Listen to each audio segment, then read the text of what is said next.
Mobile phone বর্তমান সময়ে আমাদের জীবনের অবিচ্ছেদ্য অংশ হয়ে উঠেছে।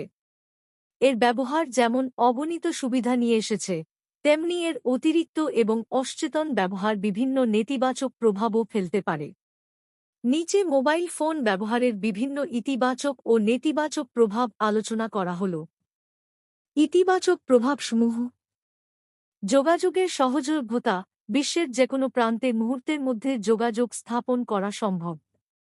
ব্যক্তিগত এবং পেশাগত উভয় ক্ষেত্রেই এটি অত্যন্ত সহায়ক। তথ্য ও জ্ঞানের উৎস, ইন্টারনেট সংযোগের মাধ্যমে বিশাল তথ্য ভাণ্ডার হাতের মুঠোয় চলে আসে। যেকোনো বিষয় জানার জন্য বা গবেষণার জন্য এটি একটি শক্তিশালী মাধ্যম। বিনোদন, বিভিন্ন অ্যাপস, গেম, ভিডিও, মিউজিক এবং সিনেমা দেখার সুবিধা থাকায় এটি বিনোদনের অন্যতম উৎস। শিক্ষা ও দক্ষতা উন্নয়ন, অনলাইন কোর্স, টিউটোরিয়াল এবং শিক্ষামূলক অ্যাপস ব্যবহার করে নতুন দক্ষতা অর্জন বা পড়াশোনা চালিয়ে যাওয়া সম্ভব।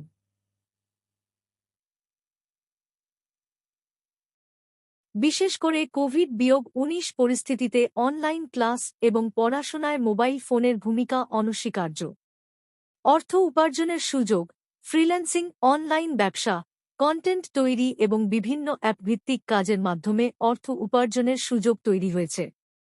উৎপাদনশীলতা বৃদ্ধি, অনেক কর্মক্ষেত্রে মোবাইল ফোন ব্যবহার করে কাজের গতি ও দক্ষতা বৃদ্ধি করা সম্ভব হয়েছে। ইমেইল, ক্যালেন্ডার, ডকুমেন্ট এডিটিং ইত্যাদি সুবিধা কর্মজীবীদের জন্য সহায়ক।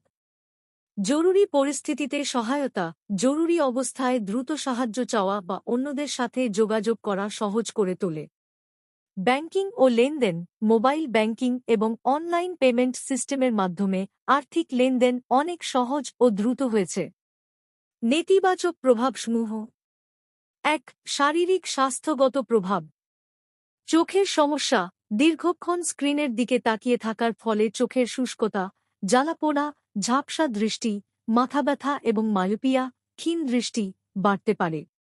বিশেষ করে রাতে অন্ধকারে মোবাইল ব্যবহারের নীল আলো চোখের রেটিনার স্থায়ী ক্ষতি করে অন্ধত্বের দিকে ঠেলে দিতে পারে।